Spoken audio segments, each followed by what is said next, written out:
نقصان ان کی سادگی کی وجہ سے اٹھانا پڑتا ہے۔ جہالت ایک لعنت ہے اور علم ایک طاقت ہے۔ آنکھوں میں آنکھیں ڈال کر کانفیڈنس سے بات کریں۔ مسکراہٹ میں آنکھوں کا مسکرانا لازمی ہے، ہونٹوں کا نہیں۔ اپنے درد کو اپنی طاقت بنائیں اور خود کو برباد ہونے سے بچائیں۔ کھانا شروع کرنے سے پہلے اس بات کو یقینی بنائیں کہ ہر کسی کے پاس اپنی پلیٹ ہونی چاہیے۔ چلتے وقت کسی خاتون کو سہارا دیں، وہ خود کو محفوظ محسوس کرے گی۔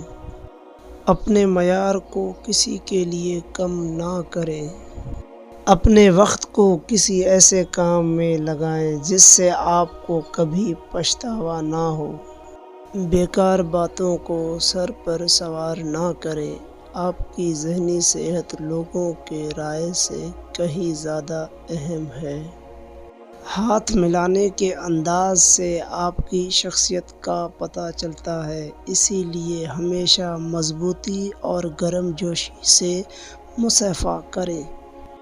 اس چیز کو صبر سے قبول کریں جو آپ کے اختیار سے باہر ہو۔ دروازہ کھولنا یا کسی خاتون کے لیے اپنی سیٹ چھوڑ دینا اچھی تربیت کی نشانی ہے۔ اونچی آواز میں بات نہ کریں۔ ایک واضح اور نرم آواز میں بہت طاقت ہوتا ہے۔ جو لوگ تنقید کو صبر سے برداشت کرتے ہیں اور غصہ نہیں کرتے، ان کو شکست دینا مشکل ہوتا ہے۔ کسی بھی بات کا فوراً جواب نہ دیں، چند سیکنڈ سوچیں اور پھر جواب دیں۔ ہمیشہ اچھے کپڑے پہننے چاہئیں، موقع کوئی بھی ہو۔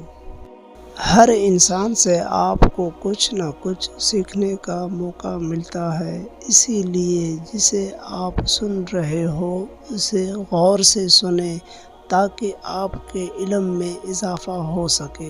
کم سے کم ایک چیز پر اتنی محنت کریں جتنی آپ کر سکتے ہیں اور پھر دیکھیں کہ کیا ہوتا ہے۔